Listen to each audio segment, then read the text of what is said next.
Giles Wilson's with us with his 1974 Fiat 124 Spider. Giles, tell us about this car, because it's not a local car, is it? No, it's not a local car. This car I bought in 1997. It was originally from California, and I had Fiats in the blood from a very early age. My mother had a 124 coupe since new, and still does.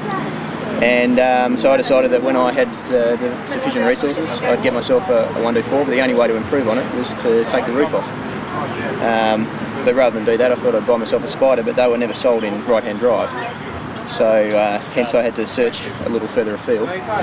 And this, for me, was the ideal model, because I was familiar with the 1756cc engine, and this was the first year that came out with them. This was the last model that had the chrome bumpers before they went to the heavier tube type bumpers to comply with the American safety regulations over there.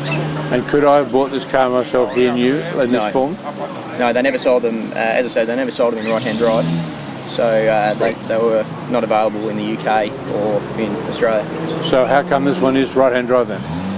When I brought it into the country in '97, I had it converted to right-hand drive.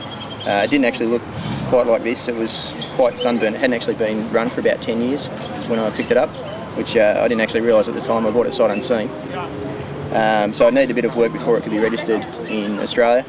A lot of the emissions control equipment was taken off it, and yeah, I registered in '97 and used it as my daily driver for about 7 years. So as a keen member of the Fiat Club, what's your role there then, Giles? In the Fiat Club, I've got two roles at the moment. I'm the editor of the magazine and also the website administrator. And basically, yeah, the magazine takes up most of my time there, but being on the committee as well, you're always involved in promotion and merchandising and all that sort of stuff as well. And down the track a little bit, perhaps another car, another Fiat? I've already got two more. One is currently under restoration or revival.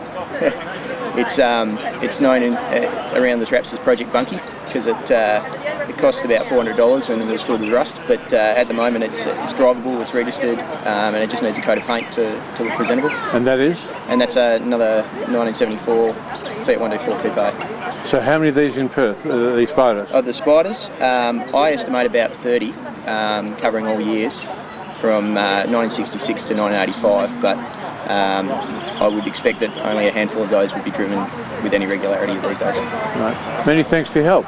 My pleasure.